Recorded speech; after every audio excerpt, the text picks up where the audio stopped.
I'm Samantha Johnson, 26 years old, raised in a middle-class suburban Chicago family where I never quite measured up to my siblings in my mother's eyes. Growing up, I constantly felt like the family disappointment, despite my best efforts. Last year, during what should have been a normal family dinner, my world imploded when my mother screamed those unforgivable words that changed everything. Walking out that door was the hardest thing I've ever done, but what happened afterward shocked us all. Before I share how my life fell apart and then came back together in ways I never imagined, let me know where you're watching from in the comments and hit that subscribe button if you've ever felt misunderstood by the people who should love you most. Let me paint you a picture of the Johnson family. My father, James, built his accounting firm from scratch, working 60-hour weeks for as long as I can remember. His physical presence at home rarely translated to emotional availability. My mother, Patricia, abandoned her teaching career to raise us, channeling all her perfectionist tendencies into creating the ideal family image. Every surface in our house gleamed, every meal was Instagram-worthy before Instagram existed, and every child was expected to uphold the Johnson family reputation. That's where the problems began for me. My older sister Heather, now 32, was the academic superstar. National Merit Scholar, Yale undergraduate, law degree from Columbia, now a corporate attorney at a prestigious Chicago firm. My younger brother Kyle, 23, was the golden boy, varsity quarterback, student body president, and now finishing his MBA at Northwestern on a partial scholarship. And then there was me, Samantha, perpetually caught in the middle. I wasn't unintelligent or unsuccessful by normal standards. I graduated with a 3.4 GPA, earned a marketing degree from Illinois State, and secured a decent job at a mid-sized marketing firm in Chicago. But in the Johnson household, decent might as well have been failure. My interests in art, creative writing, and photography were dismissed as hobbies rather than legitimate pursuits. My father called them nice distractions, while my mother referred to them as phases I would eventually outgrow. The pattern established itself early. When I was 12, I won a regional art competition. My watercolor painting was selected from hundreds of entries to be displayed at the Chicago Cultural Center. The day of the awards ceremony coincided with Kyle's soccer championship. Guess where my parents were? I stood alone accepting my certificate while a friend's mother took photos. That evening, Kyle's victory was celebrated with his favorite dinner and a special cake. My award wasn't mentioned until I brought it up, only to receive a distracted, "That's nice, honey," from my mother as she refilled Kyle's glass. Then came college acceptances. Heather's Yale admission was legendary in our family lore. My parents threw a party, invited extended family and neighbors, and my father commissioned a custom cake with a Yale bulldog. When my Illinois State acceptance arrived, my mother frowned and said, "Well, at least it's a 4-year school," while my father asked if I'd considered applying to more competitive programs. The acceptance letter was placed in a drawer rather than proudly displayed on the refrigerator, like Heather's had been. Perhaps the most painful memory was my 21st birthday, which fell during the week of Heather's law school graduation. Not only did we travel to New York for the ceremony, completely missing my birthday, but when I gently reminded my mother over breakfast at the hotel, she looked genuinely surprised. "Oh, that's right. We'll celebrate when we get home." We never did. Over time, I developed mechanisms to cope with being the family disappointment. I withdrew, sharing less about my life and accomplishments to avoid the inevitable comparisons or dismissals. I sought validation elsewhere, primarily from my best friend Ashley, who lived next door throughout childhood. She witnessed the dynamic firsthand and became my emotional anchor. Most significantly, I learned to hide my true feelings behind a mask of indifference. "It doesn't matter" became my mantra, even when it mattered deeply. By the time I reached my mid-20s, I had established a life separate from my family. I shared an apartment with 2 roommates in Wicker Park, a vibrant Chicago neighborhood my mother deemed unsafe, despite its actual safety record. I worked at Bright Path Marketing, focusing on digital campaigns for small businesses. The pay wasn't spectacular, but I loved the creative aspects of my job and the collaborative team environment. My parents viewed my career with thinly veiled disappointment. Marketing is just glorified advertising, my father once commented at a family dinner. My mother regularly forwarded job postings for positions at larger firms or companies with better reputations. Neither of them understood that I valued the creative freedom and work-life balance my current position offered. Despite living only 30 minutes from my parents' house, I limited my visits to major holidays and occasional Sunday dinners. Each visit left me emotionally drained, fielding questions about when I might go to graduate school like Kyle, or why I couldn't find a nice boyfriend from a good family like Heather's husband Thomas. No accomplishment of mine was ever quite enough. Ashley remained my constant supporter. "Your family is certifiably nuts," she would say after particularly difficult visits. "You realize that in any other context, you'd be considered wildly successful, right? College degree, good job, nice apartment, no criminal record? That's winning at life, Sam." I knew she was right, but something about family has a way of worming past rational thought and striking at your core insecurities. No matter how many times my boss praised my creativity or friends valued my loyalty, my family's perception of me as the underachiever lingered like a shadow I couldn't outrun. Little did I know that shadow was about to get much darker. It was a crisp October evening when my mother called, her voice carrying that formal tone reserved for announcements. "We're having a family dinner this Saturday. Your father and I need to discuss something important with everyone." Immediately, my stomach knotted. In Johnson family vernacular, something important could range from health scares to property purchases to major disappointments that required group intervention. My mind raced through possibilities. Had Dad's recent medical checkup revealed something concerning? Were they finally selling the house to retire somewhere warmer? Or, most dreadfully, had they somehow discovered my recent rejection from the graduate program I'd applied to secretly, hoping to finally earn their approval? "What's it about?" I asked, trying to sound casual. "Just be here at 6, my mother replied, ignoring my question entirely. "And wear something appropriate, please. Not those ripped jeans you had on last time." For the record, they weren't ripped jeans but designer distressed denim that had cost me nearly a week's salary. The distinction would have been lost on Patricia Johnson. As Saturday approached, my anxiety escalated. Twice I drafted texts canceling my attendance, citing work emergencies. Twice I deleted them, knowing the repercussions would be worse than whatever awaited me. The day of the dinner, I spent 45 minutes selecting an outfit that would meet my mother's approval, a conservative navy blue dress with modest heels and minimal jewelry. I even straightened my naturally curly hair, knowing my mother preferred it that way, claiming it looked more professional. The 20-minute drive to my parents' suburban home felt like hours. I rehearsed neutral topics of conversation and prepared deflections for the usual barrage of questions about my romantic life and career trajectory. At a red light, I caught my reflection in the rearview mirror and barely recognized the tense, anxious woman staring back. "Just get through dinner," I whispered to myself. "4 hours max, then you're free." Pulling into the familiar driveway, I noticed both Heather's luxury SUV and Kyle's sports car already parked. Great. I was the last to arrive, another minor failure to add to my ledger. My mother opened the door before I could knock, her eyes immediately scanning my appearance. "You're late," she said by way of greeting. "By 3 minutes," I replied, checking my watch. Traffic on Lakeshore was backed up. "Everyone else managed to arrive on time," she sniffed, stepping aside to let me enter. "You should have planned better." And so it began. In the living room, Dad was mixing drinks while Heather and Kyle sat on opposite ends of the sofa, engrossed in their phones. They looked up briefly as I entered, offering perfunctory greetings before returning to their screens. I moved to kiss my father's cheek, and he patted my shoulder awkwardly. "The usual?" he asked, gesturing to the bar cart. I nodded, grateful for the promised glass of wine. "I'd need it." Samantha finally decided to join us, my mother announced to the room, though everyone had clearly seen me enter. "Now we can move to the dining room." Dinner began with the usual uncomfortable small talk.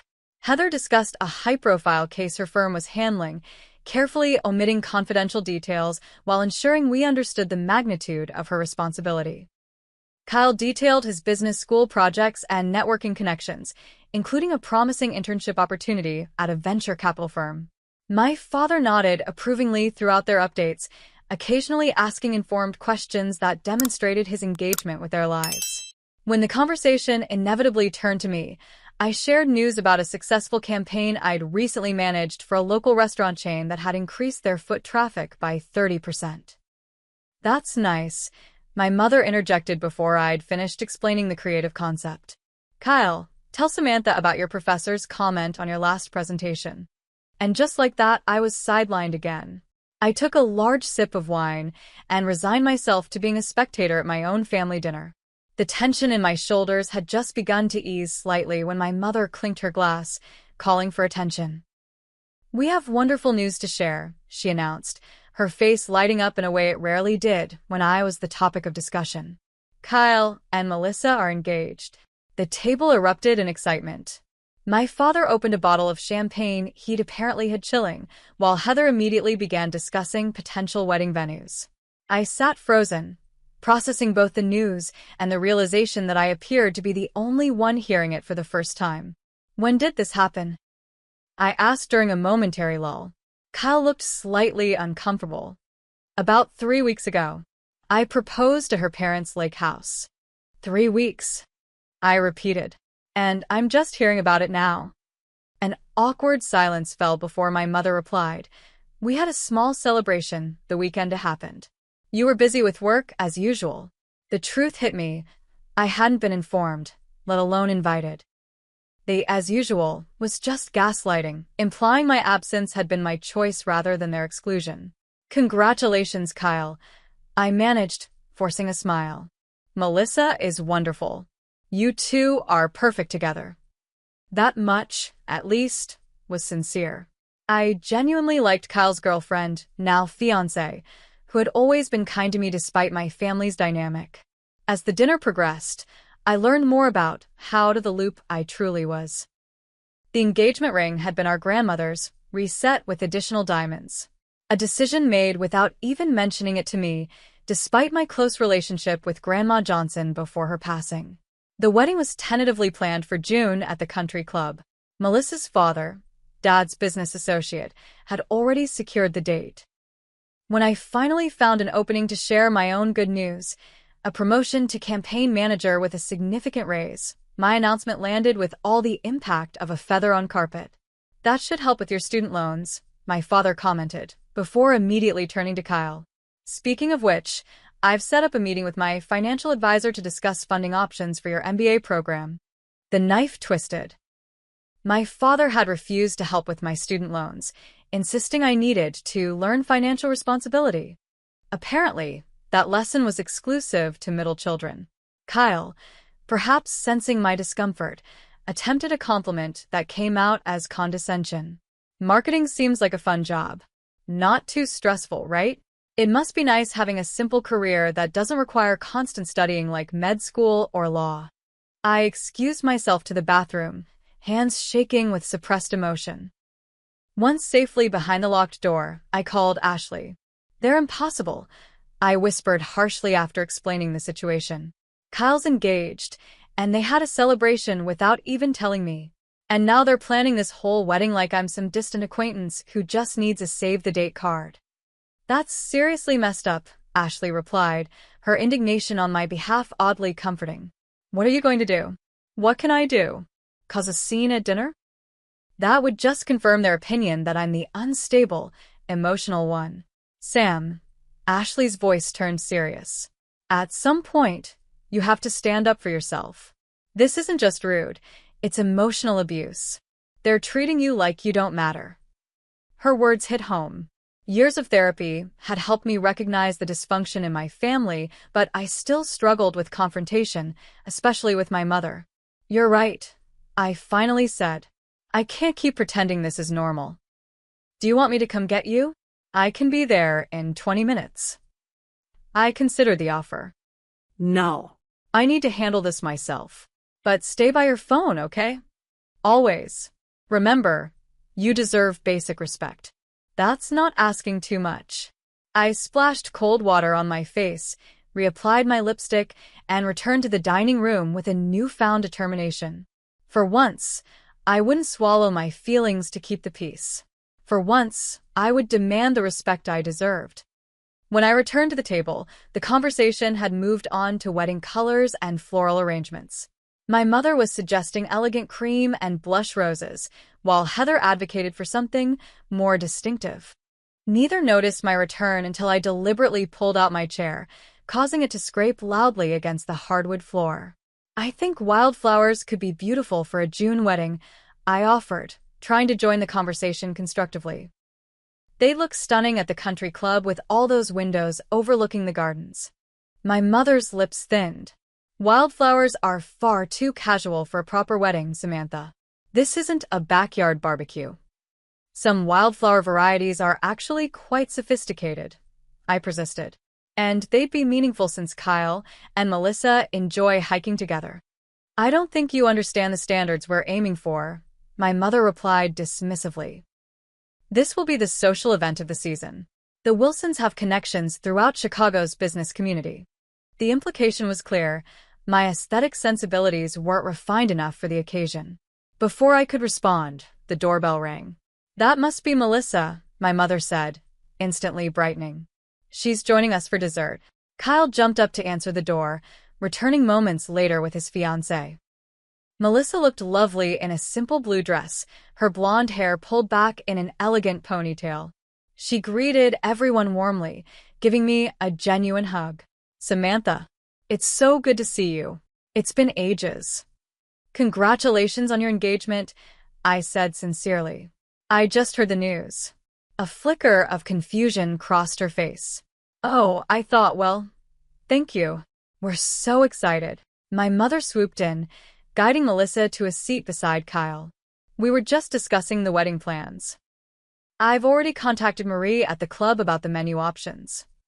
As coffee and my mother's famous tiramisu were served, the conversation continued to revolve around wedding details. I made several attempts to participate, each one politely but firmly redirected. It was as if I were watching a play where everyone had a role except me. Then came the moment that cracked the facade. Melissa, responding to a question about her maid of honor, said, "My sister will be standing up with me, of course. And Kyle's got his best friend Tim as best man. We're keeping the wedding party small, just siblings and best friends." She turned to me with a warm smile. "We haven't officially asked everyone yet, but I'd love to have you as a bridesmaid, Samantha. You've always been so kind to me." Before I could respond, Heather interjected with a laugh. "Well, you'll have to make sure any dresses are ordered early. Alterations might be tricky with my situation." My mother gasped dramatically. "Heather, we were going to wait to share that news." "What news?" I asked, though I already suspected the answer. Heather smiled, placing a hand on her still flat stomach. "Thomas and I are expecting. I'm about 10 weeks along." Another round of excitement erupted. Another major family event I was the last to know about. Another celebration that had apparently already occurred without me. 10 weeks. I said, unable to keep the hurt from my voice. "And I'm just finding out now." An uncomfortable silence fell over the table. "We wanted to wait until the first trimester was nearly complete," Heather explained, not quite meeting my eyes. "You know, to be safe." "Except everyone else here already knew," I pointed out, looking around the table. Even Melissa nodded slightly, confirming she'd been told. "Don't make this about you, Samantha," my mother said sharply. "This is Heather's news to share when and how she chooses." "I'm not making it about me," I replied, feeling heat rise in my cheeks. "I'm just wondering why I'm consistently the last person to know about major family events. Kyle's engagement, Heather's pregnancy. What else have I missed? Is Dad retiring? Are you moving to Florida? Am I adopted?" "There's no need for sarcasm," my father said, finally entering the conversation. "Your mother's right. This is a happy occasion. It would be happier if I felt like an actual member of this family instead of an afterthought," I said, my voice trembling slightly. My mother's expression hardened. Perhaps if you showed more interest in family matters instead of being constantly absorbed in your own little world, you'd be more included. The injustice of this statement stole my breath. My own little world? Mom, I call you every week. I invite you to every work event. I've tried to share my promotions, my friendships, my whole life with you, and you dismiss everything that matters to me. That's not true, she protested, though weakly. It is true, I insisted, years of suppressed feelings suddenly flooding forth. When was the last time any of you asked about my job? Or my friends? Or anything that matters to me? Kyle gets engaged, and you have a celebration without even telling me. Heather's pregnant, and everyone knows but me. Do you have any idea how that feels? You're being overly sensitive, my mother said. We didn't exclude you intentionally. That's actually worse, I replied. It means you didn't even think of me at all. Kyle shifted uncomfortably. Sam, come on. It's not that serious. It is to me, I said, turning to him. And it should be to you too. We're supposed to be family. We are family, my father interjected, his tone conciliatory but patronizing. But you've always been so independent, Samantha. We thought you preferred it that way. Independent? Or ignored? I challenged. There's a difference between giving someone space and making them feel invisible. My mother's face flushed with anger. This is exactly why we handle things the way we do. You always turn everything into a drama. Heather and Kyle can receive news without creating a scene. Because the news is usually about them, I exclaimed. They're never an afterthought. That's not fair, Heather finally spoke, her tone defensive. We all have different relationships with Mom and Dad. You're right about that. I agreed bitterly. You and Kyle are the accomplished children they brag about. I'm the disappointment they tolerate. Samantha, my mother gasped. How dare you say such things? How dare I speak the truth? I was beyond caring now, years of hurt crystallizing into words I couldn't hold back. Mom, you've compared me unfavorably to Heather since elementary school. Nothing I do is ever good enough. My apartment is in the wrong neighborhood. My job is beneath me. My clothes are inappropriate. My hair is too curly or too straight or too whatever you decide that day. That's ridiculous, she scoffed, but I noticed my father looking down at his plate, avoiding eye contact. Is it? I challenged. When I got promoted last month, which none of you know about because no one asked, my boss said I have exceptional creative talent and leadership potential. But in this house, I'm still the underachiever because I didn't go to an Ivy League school or choose a prestigious enough career. We've only wanted what's best for you, my father said quietly. No, you've wanted what looks best to your friends at the country club, I corrected him. There's a difference. Melissa looked deeply uncomfortable, while Kyle put a protective arm around her shoulders, physically choosing sides. Heather studied her dessert plate with sudden intensity. I think you need to calm down, my mother said icily. You're making a spectacle of yourself and ruining what should be a joyful family dinner.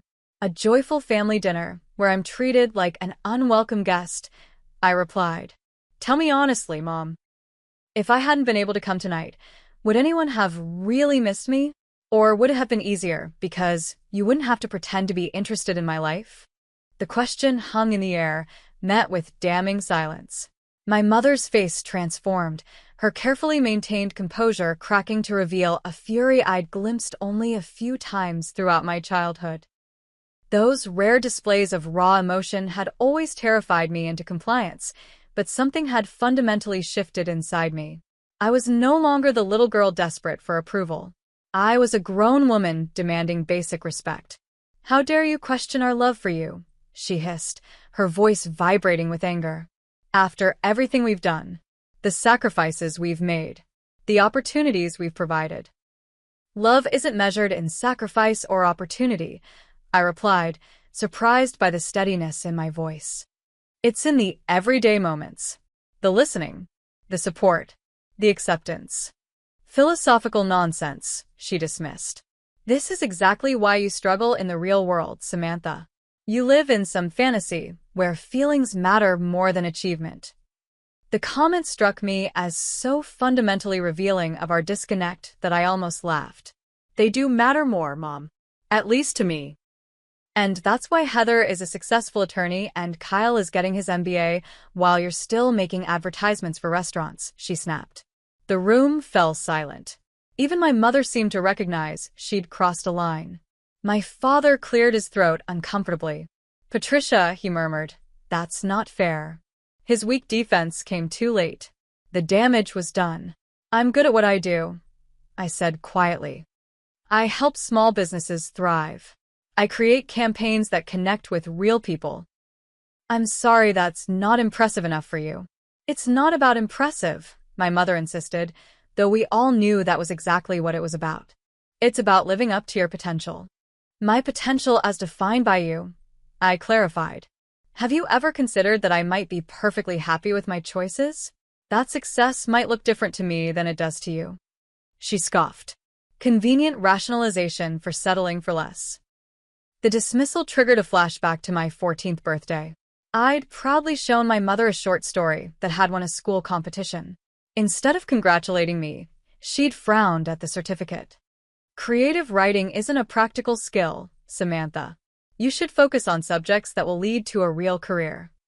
When I tried to explain how much writing meant to me, she'd cut me off with those same words. Convenient rationalization for avoiding challenging subjects like math and science. That day, I'd cried in my room for hours. Today, I felt only a cold clarity. You've never respected my choices, I stated, not as an accusation but as a simple fact. You've never respected me. That's not true, my father interjected. We want what's best for you. What you think is best, I corrected. Not what actually makes me happy or fulfilled. My mother's patience finally snapped. Enough. This constant victim mentality is exhausting. You've always been difficult, always required special handling. While Heather and Kyle got on with things, you needed constant reassurance and validation. Because you gave it freely to them and withheld it from me. The truth of this realization hit me with stunning force. My entire childhood, I watched you celebrate their every achievement while minimizing mine. That's absolutely false, my mother declared, though her eyes flickered to my father as if seeking confirmation. Is it? I challenged. When Kyle got a B+ in calculus, you took him out for ice cream because he'd tried his best. When I got an A in English, you asked why I wasn't putting that effort into more important subjects. Kyle had the grace to look uncomfortable. Mom, Sam does have a point. You've always been harder on her. My mother turned on him, betrayal flashing across her face. Don't encourage this behavior. Your sister has always had a flair for the dramatic. That's your response to any emotion you don't want to deal with, I said.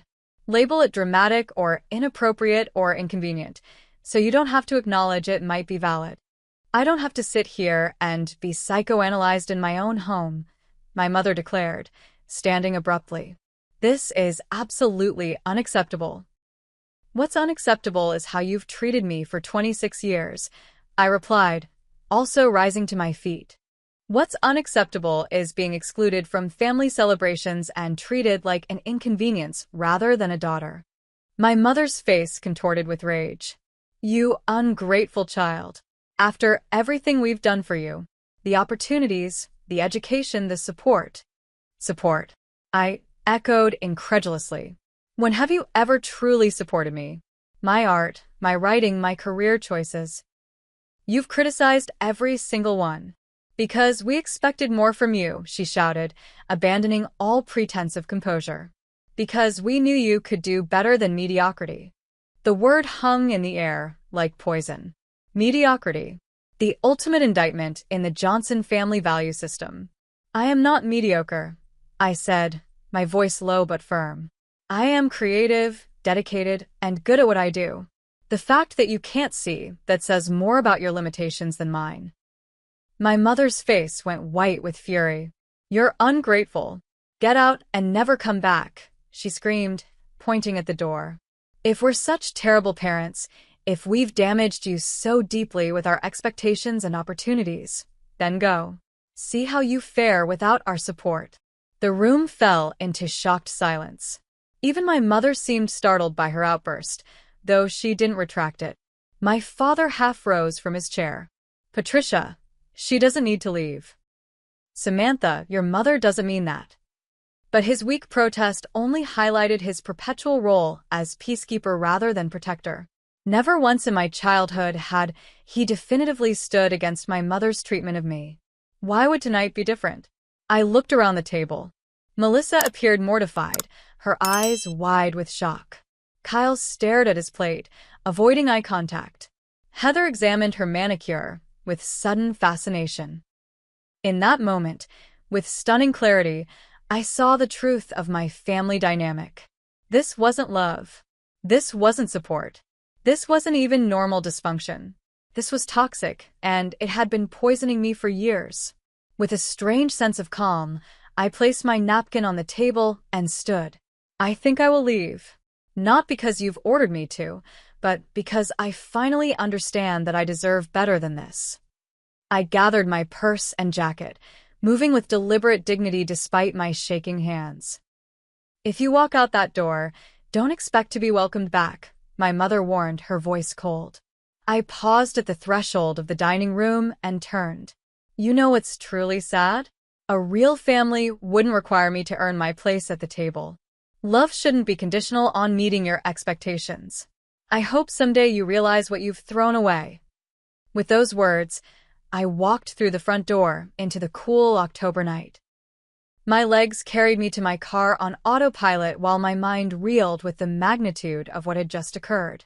Only when I was safely inside with the doors locked did I allow the tears to come. My hands trembled so badly I couldn't insert the key into the ignition. I pulled out my phone and called Ashley. I need you, I managed between sobs. I left. She told me to get out and never come back. I'm on my way, Ashley replied without hesitation. Go to your apartment. I'll meet you there. The drive home passed in a blur of tears and disbelief. Had I really just been disowned? Had my own mother truly told me never to come back? The words replayed in my mind, each repetition a fresh wound. Ashley was waiting in the lobby of my building when I arrived, her face tight with concern. One look at my expression told her everything. Oh, Sam, she murmured, pulling me into a fierce hug. I'm so sorry. Upstairs in my apartment, I recounted the evening between bouts of tears. Ashley listened without interruption, periodically refreshing my tissue supply and making sure my wine glass stayed full. They're toxic, she concluded when I'd finished. All of them.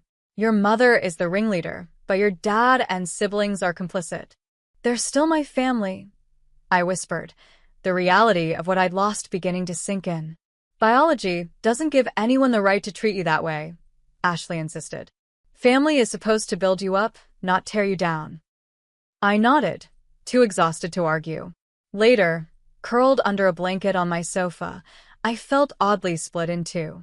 Part of me was devastated, mourning the loss of the family I'd always hoped we could become.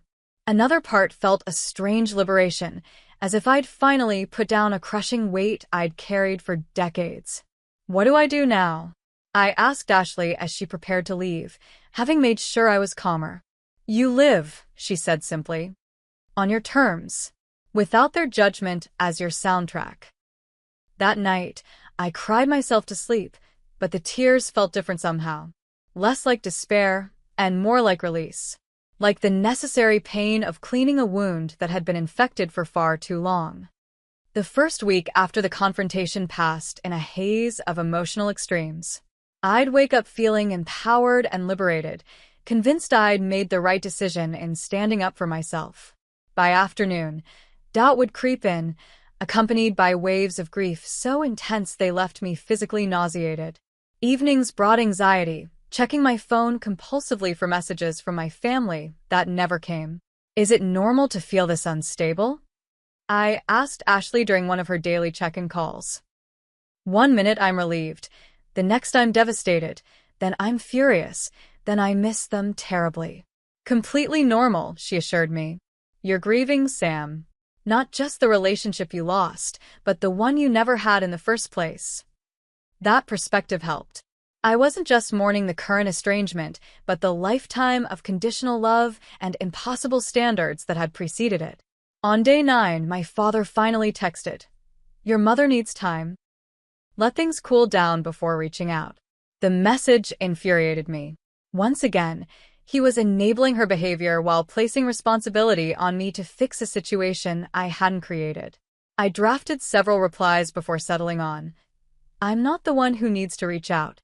I deserve an apology." He didn't respond. 3 days later, Heather texted, "Are you planning to apologize before the wedding? Kyle and Melissa are finalizing the wedding party this weekend." The casual cruelty of her message, no acknowledgement of what had happened, no expression of concern for my well-being, just practical logistics about a wedding, clarified exactly where I ranked in her priorities. I didn't reply. Work became my sanctuary. I threw myself into projects with newfound intensity, channeling my emotional turmoil into creative solutions for clients. My boss, Diane, noticed the change. "Your campaigns have always been good, Samantha, but these latest concepts are exceptional," she commented during our weekly review. "There's a depth to them that really connects." I didn't explain that I was pouring all my unspoken feelings into my work, finding outlets for the anger, hurt, and longing through strategic messaging and evocative imagery. I simply thanked her and asked for more responsibility. A colleague named Justin began to take notice of me as well. Tall, with kind brown eyes and a quiet confidence, he was our department's data analyst, complementing my creative focus with statistical insights. We'd always had a cordial professional relationship, but now he seemed to sense something had changed.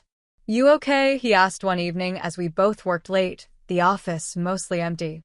"You've seemed intense lately." I considered deflecting with my usual "I'm fine," but something about his genuine concern broke through my defenses. "Family drama," I admitted. "The nuclear kind." Possibly permanent. He nodded, not pushing for details. "Been there. My dad hasn't spoken to me since I dropped out of medical school to pursue statistics instead. 5 years and counting." That simple acknowledgement that someone else understood family rejection created an instant connection between us. We ended up talking for hours that night, sharing takeout Chinese food on the office rooftop terrace. Justin became a regular part of my new support system, offering perspective without judgment. By the 3rd week, I realized I needed professional help to process what had happened. I found a therapist, Dr. Laura Peters, who specialized in family trauma and boundary setting. Our first session was revelatory. "What you're describing is a classic golden child/scapegoat dynamic," she explained after I'd shared my family history. "Your siblings were cast as the successful, favored children, while you were assigned the role of family disappointment. These roles have nothing to do with your actual achievements and everything to do with family system dysfunction." "But why me?" I asked, the question that had haunted me for years. What did I do to deserve that role? "Nothing," Dr. Peters said firmly. "Often it's simply about which child's personality or interests least match the parent's expectations or values. Your creative nature may have been threatening to a mother who prioritizes conformity and conventional success." Over the following weeks, therapy helped me identify the unhealthy patterns that had defined my family relationships. I recognized how I'd internalized my mother's critical voice, how I'd learned to seek validation in self-destructive ways, how I diminished my own achievements because they'd never been celebrated at home. Healing doesn't necessarily mean reconciliation, Dr. Peters cautioned during one particularly difficult session. It means recognizing that you didn't deserve the treatment you received and that you don't need validation from toxic people to be worthy. That concept, that I could be whole without my family's approval, was simultaneously terrifying and liberating. I'd spent 26 years trying to earn love that should have been freely given. What would it mean to stop trying? Financially, the estrangement created challenges. I'd been saving for a car but instead used those funds to move to a studio apartment in Lakeview, needing a fresh start away from roommates who'd witnessed my emotional upheaval. The rent stretched my budget thin, but the independence felt necessary for my healing. My new place became a physical manifestation of my emerging identity. I painted one wall a bold teal, something my mother would have dismissed as garish, and displayed my own artwork prominently. I bought plants, experimented with furniture arrangements, and created a space that nurtured rather than judged me. Work continued to be a source of stability and growth. Diane assigned me to lead our team's pitch for a major new client, a regional grocery chain looking to rebrand.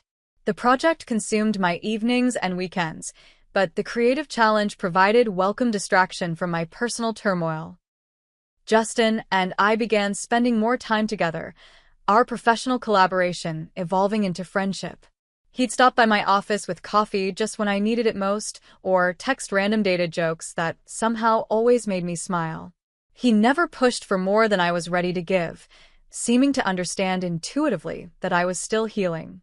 I also reconnected with old passions that had been stifled by my family's disapproval. I joined a community painting class, started hiking on weekends, and resumed the creative writing that had once brought me such joy. Each activity felt like reclaiming a piece of myself that had been surrendered in the futile quest for parental approval. My 30th birthday approached, the first I would celebrate without obligatory family dinner. Ashley insisted on planning something special, despite my protests that I'd rather ignore the occasion entirely. "We're reclaiming your birthday," she declared. "No more associating it with disappointment." The evening she organized, a sunset boat cruise on Lake Michigan with a small group of friends, became symbolic of my new life. Surrounded by people who genuinely enjoyed my company, laughing freely without monitoring my behavior for potential criticism, I realized I was building something precious, a chosen family. Then, 6 months after the confrontation, came an unexpected text from Kyle. "Can we meet for coffee? Just us." I stared at the message for a long time, emotions warring within me. Part of me wanted to ignore it, to protect the fragile peace I'd constructed. Another part desperately missed my younger brother, despite his complicity in our family's dysfunction. After consulting with Dr. Peters, I agreed to a meeting at a neutral coffee shop halfway between our respective neighborhoods. As the date approached, my anxiety mounted. What did he want? Was he an emissary from my parents, sent to persuade me to apologize? Was he going to disinvite me from the wedding officially? I arrived early, securing a corner table that offered some privacy. When Kyle walked in, I was struck by how tired he looked. The golden boy appeared tarnished, with dark circles under his eyes and tension in his shoulders that mirrored my own. "Thanks for coming," he said, sliding into the seat across from me. "I wasn't sure you would." "I wasn't sure I would either," I admitted, studying my brother's face. Up close, the strain was even more evident. Fine lines around his eyes that hadn't been there 6 months ago, a tightness to his jaw that spoke of chronic stress. We ordered a simple latte for me, an elaborate specialty drink with extra espresso for him, and sat in awkward silence until our beverages arrived. "How are you?" he finally asked, his voice carrying genuine concern that surprised me. I searched for the right word. Surviving? Healing? Rebuilding? "I'm finding my way," I settled on. "How about you? You look tired." Kyle ran a hand through his hair, a nervous gesture I remembered from childhood. "Yeah, well, "Things have been intense at home since you left." "I didn't leave, Kyle. I was thrown out." I corrected gently but firmly, a boundary technique Dr. Peters had taught me. He winced. "You're right. Poor choice of words." He took a deep breath. "Look, Sam, I owe you an apology. A big one." I sat there and said nothing while Mom treated you horribly. Not just at that dinner, but for years. The acknowledgement was so unexpected that I felt tears spring to my eyes. In all our family conflicts, no one had ever validated my experience so directly. "Why?" I asked, the question encompassing far more than that single night. Kyle stared into his coffee. "It was easier," he admitted, shame evident in his voice. "When Mom focused on you, she wasn't focusing on me. And I let that happen because I was scared of becoming the target." His honesty disarmed me. "I always thought you had it perfect. The golden boy who could do no wrong." Kyle laughed, but there was no humor in it. God, no. You have no idea the pressure. Every achievement just raised the bar for the next one. Dad's been hinting I should consider law school after my MBA. When I said I wasn't interested, he suggested I lacked ambition. That sounds familiar, I murmured. There's a lot you don't know, Sam, Kyle continued, his voice dropping. About our family, about Mom. Things I've been learning since you left, or got thrown out, rather. Like what? He hesitated, then seemed to make a decision. Mom had a pretty terrible childhood. Her father was extremely critical. Nothing she did was ever good enough. Her mother was passive, never stood up for her. Sound familiar? I nodded, surprised. Our maternal grandparents had died before I was born, and Mom rarely spoke of them. Dad told me this recently. Apparently, Mom's father was particularly harsh about her artistic interests. She wanted to study art history in college, but he forced her into education because it was practical. He called art a hobby for people without real talent. The revelation hit me like a physical blow. My mother's hostility toward my creative pursuits suddenly appeared in a new light. Not simple disapproval, but a projection of her own thwarted dreams and internalized criticism. That doesn't excuse how she treated me, I said carefully. No, it doesn't, Kyle agreed immediately. Nothing could. I'm just trying to understand it myself. He took another deep breath. There's more. Dad nearly left about 10 years ago. What? This was completely new information. When I was in high school, They seemed fine. they hid it well. Dad had an apartment for 3 months. He couldn't handle Mom's controlling behavior anymore. They went to counseling, reconciled, but according to Dad, nothing really changed except his decision to make it work. I thought about our father, his emotional absence, his retreat into work, his failure to protect me from Mom's criticism. It made a sad kind of sense. And Heather? I asked, suspecting there were revelations about my seemingly perfect sister as well. Kyle nodded grimly. Heather's been dealing with anxiety and an eating disorder since college. The pressure to maintain her successful image is crushing her. She's been in therapy for years but hides it from Mom because she doesn't want to seem weak. The image of my family was crumbling with each revelation. The perfect facade had concealed so much pain. And you? I asked softly. What's your secret struggle? Kyle's eyes met mine, vulnerability evident. I hate business school. I'm good at it, but I hate it. I wanted to be a teacher, high school math. Can you imagine telling Mom that? That her son wants a mediocre career in public education instead of finance. I could imagine it all too well. So, you're living a life you don't want to please people who can't be pleased. Exactly. He slumped in his chair. And watching you walk away that night. It was terrifying and inspiring at the same time. You did what none of us have had the courage to do. You chose yourself. His words settled over me like a warm blanket. For the first time, I saw my actions not as a failure of family loyalty, but as an act of necessary self-preservation. It hasn't been easy, I admitted. There are days I still question everything, wonder if I overreacted. You didn't, Kyle said firmly. If anything, you underreacted for years. Which makes me an even bigger coward for not standing up for you. You were surviving the only way you knew how, I said, surprising myself with the compassion I felt. We all were. We sat in silence for a moment, the weight of these revelations settling between us. So, what happens now? I finally asked, are you here as a family ambassador? Does Mom want me to apologize? Kyle shook his head vehemently. I'm here for me. And for you. I miss my sister. And I need. He hesitated. I need to see that it's possible to break free and survive. The vulnerability in his admission touched me deeply. I'm surviving, I assured him. Some days better than others, but I'm building a life that feels like mine for the first time.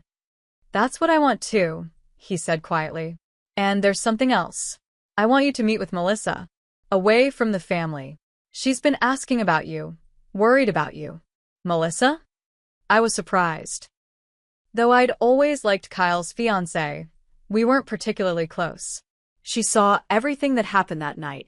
And let's just say she's had some revelations of her own about the family she's marrying into.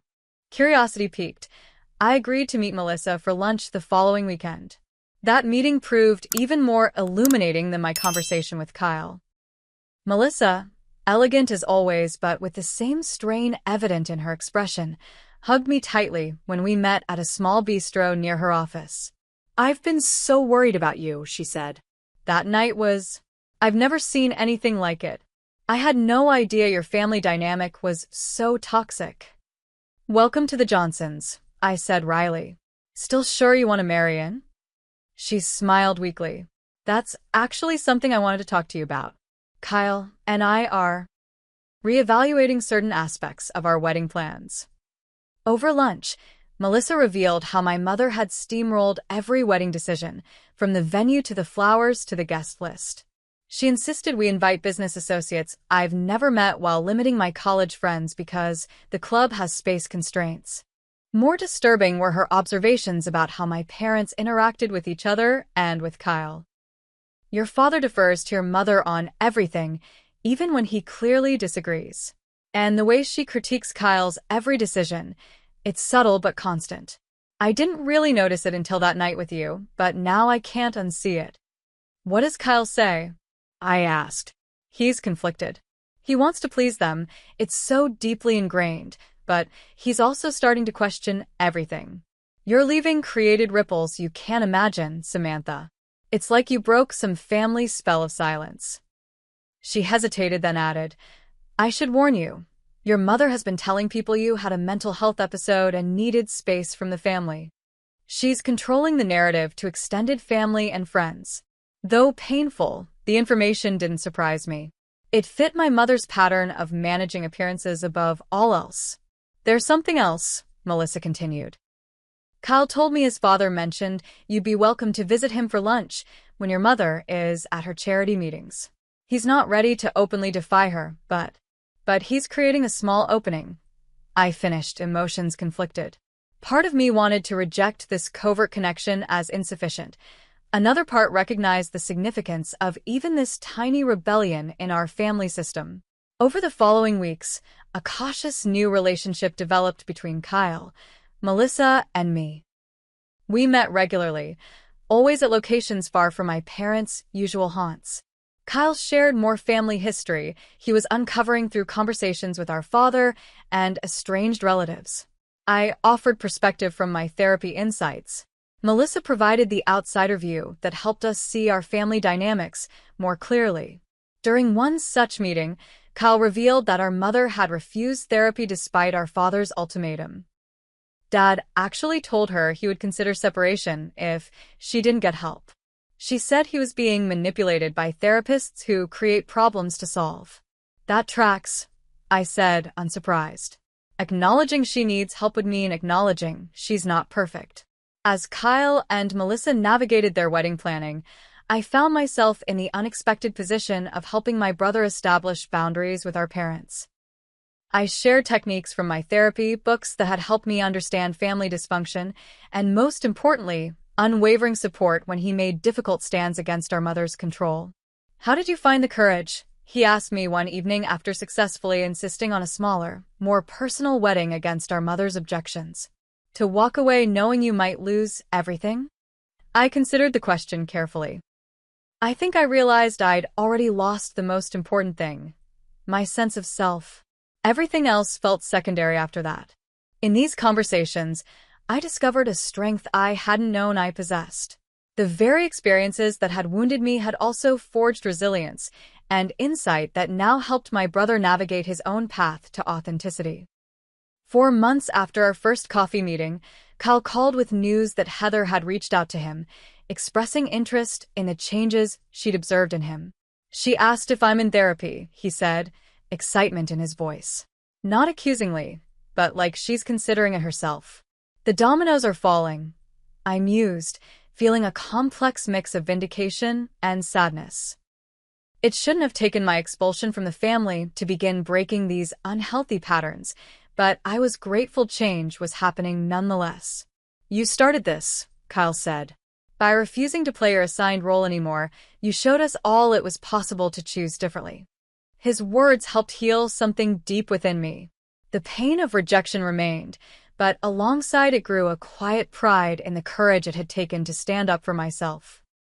Perhaps that, more than any achievement my mother might have valued, was my true strength. 1 year after the fateful family dinner, my life had transformed in ways I never could have anticipated. Professionally, I'd been promoted to creative director at BrightPath, leading a team of 5 and managing our most important client relationships. My campaign for the regional grocery chain had won an industry award, validating my creative approach in the most public way.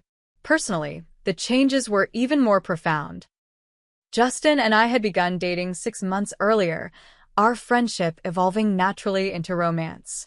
Unlike previous relationships where I'd hidden parts of myself fearing rejection, with Justin I felt fully seen and accepted.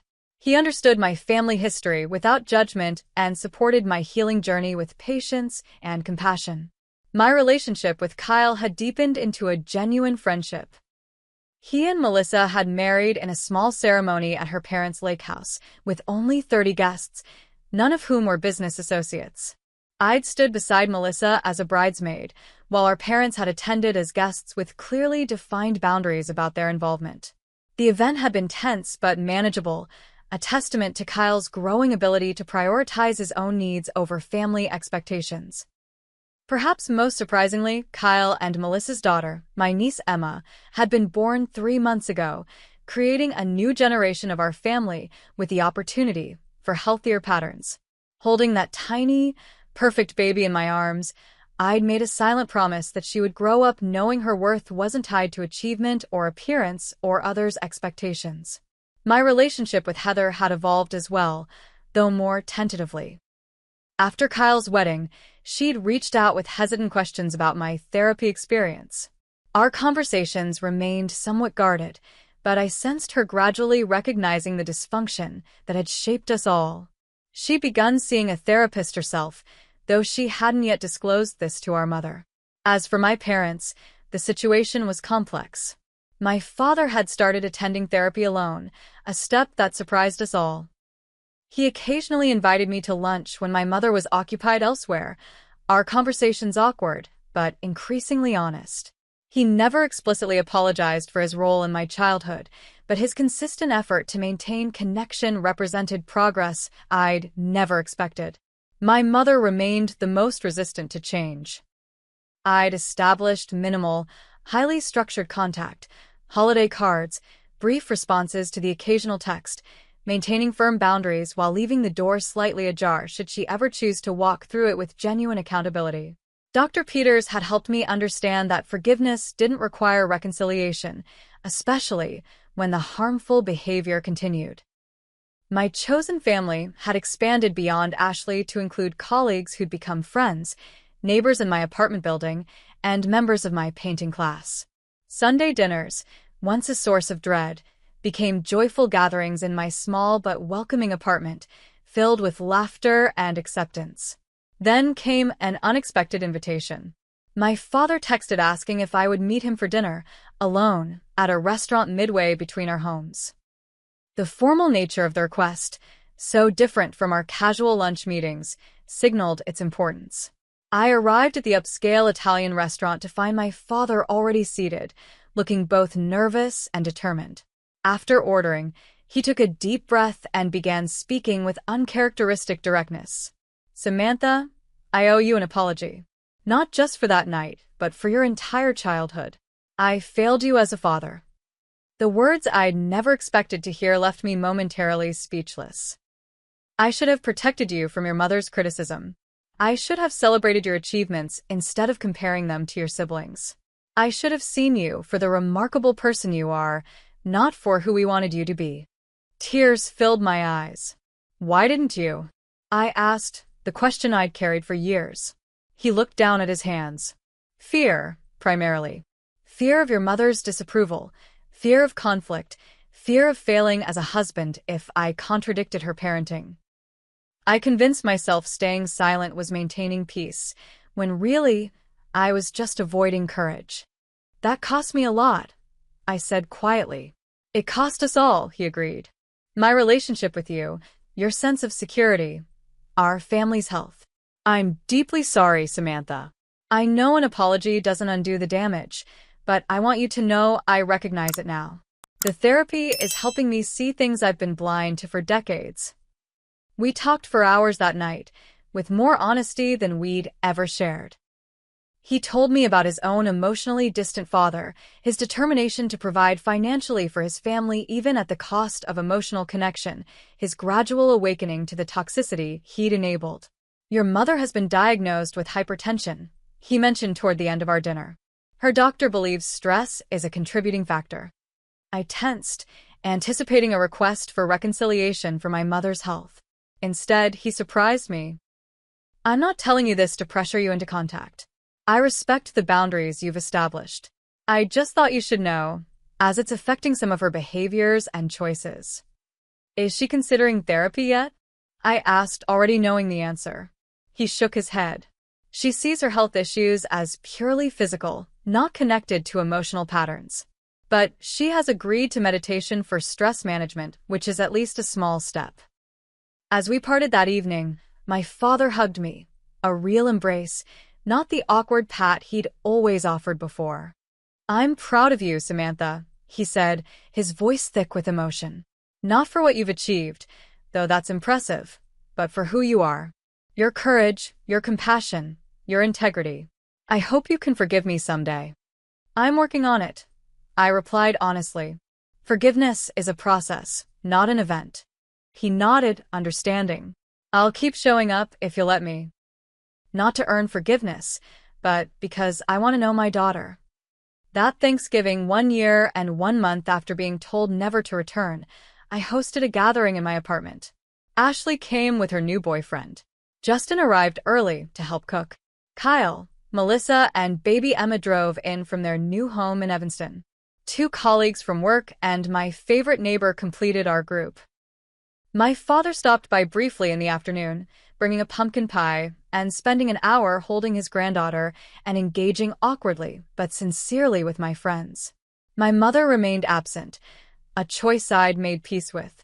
The gathering wasn't perfect, but it was authentic, filled with genuine affection rather than performance or pretense. Later that evening, after everyone had gone except Justin, I stood at my window looking out at the Chicago skyline, reflecting on the journey of the past year.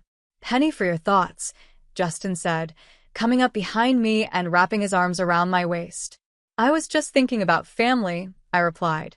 How we're born into one, but we can also create our own. And sometimes heal the one we were born into, he added, nodding toward the refrigerator where a photo of Kyle, Melissa, and Emma was displayed prominently. Partially, I agreed.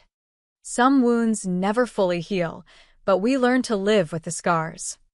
The truth was, I still carried grief for the mother relationship I'd never had and likely never would.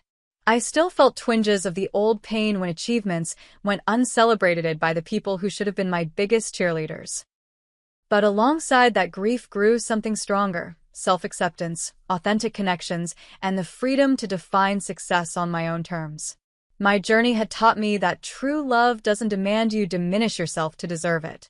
Real family, whether biological or chosen, creates space for you to become more fully yourself, not less. Breaking the cycle of conditional love had been painful, but necessary not just for me, but potentially for generations to come.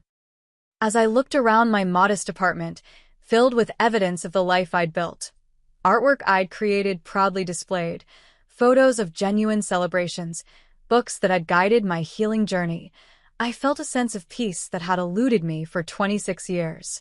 The path forward wasn't perfectly clear, but I was walking it with integrity, surrounded by people who valued me for exactly who I was. That, I realized, was the most meaningful success of all.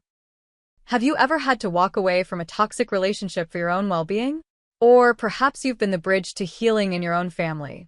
I'd love to hear your stories in the comments below. This journey has taught me that sharing our experiences helps others feel less alone in their struggles. If this story resonated with you, please hit the like button and subscribe to hear more stories of resilience and growth. And if you know someone who might need to hear this message today, please share it with them. Thank you for listening to my journey, and remember, you deserve to be valued exactly as you are.